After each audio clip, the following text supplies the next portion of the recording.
Okay, in this picture, they are showing you some other things that that you can use. Now, obviously, the bar that I made was a very simple bar, but here the picture of lavender. And again, this is the oatmeal that I put in the grinder.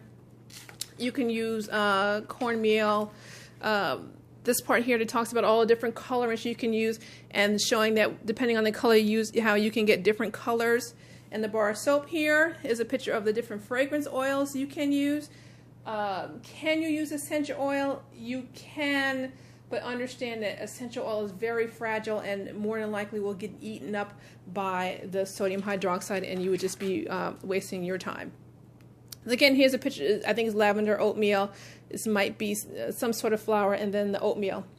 So this is a picture that shows that you can actually use goat's milk and coconut milk, and you can use other oils as well. But again, our recipe is very basic. When you start getting into milks, it is again a little more complicated, and this is more than what I wanted to go into, since we are just now starting to make soap. But just know that in the future, if you decide to advance, this is that is an option that you can use. You can also use teas or however you want. So, here's an example of what I did. She put the oatmeal in the grinder and then grind it to a fine powder, and that's what I used. Here are some kind of colorants. So just know that if you get colorants, they need to be body safe, because there is a difference, because they have the same exact look for candles.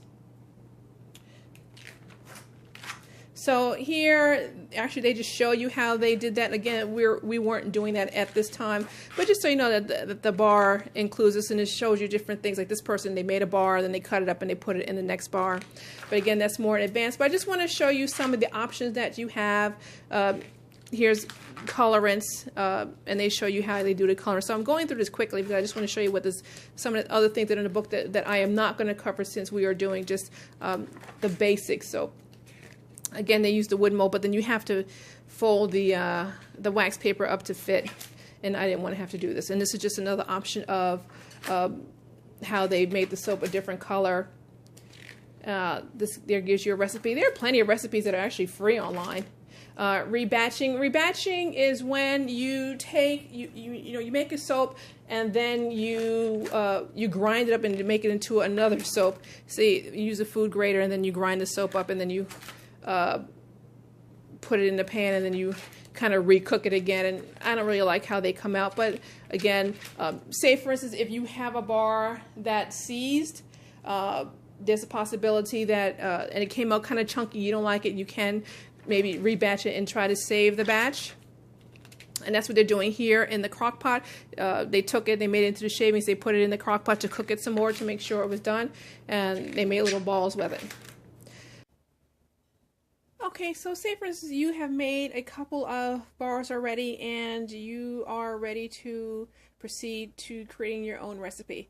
So I have an Android phone, and in the Play Store, Brambleberry has a soap calculator app for you, and this is just an example. So we're just going to do a quick recipe. Sometimes you have to do it backwards. You have to know how much your container can hold. I know mine can hold 20 ounces, but that has to include the lye and the soap and the oils. So I'm going to change my super fat. We talked about that early with the lye discount, and I'm going to do, sometimes called fatting, super fatting, so I'm going to do a 3.0. So let's say we're just going to use the recipe that we did already. So I'm going to add an ingredient. And let's say, for instance, we're going to do the coconut oil, and you type in how much you want. There it is. We're going to add a new ingredient. Let's see if we can find the palm oil here. And we're going to do 3. So I'm at 6 ounces. We're going to do the olive oil.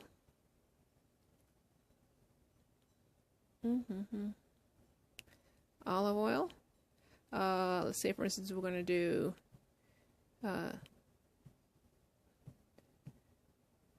7. And let's say, for instance, we're going to do the castor oil. at 1.0. Okay, so I know that I have 14 here, 16, and a little over for the water, which gives me 20 ounces. Now, if I was going to use an ounce of fragrance oil, I would have to minus an ounce here so it wouldn't run over on my in my container, or it kind of can overflow a little bit if you want to, but I usually try to do 20 ounces because I know what that can hold.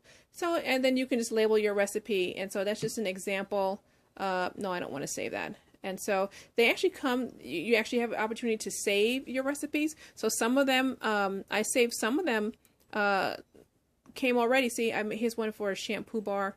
I wasn't that crazy about shampoo bar, but here's the recipe that I had used.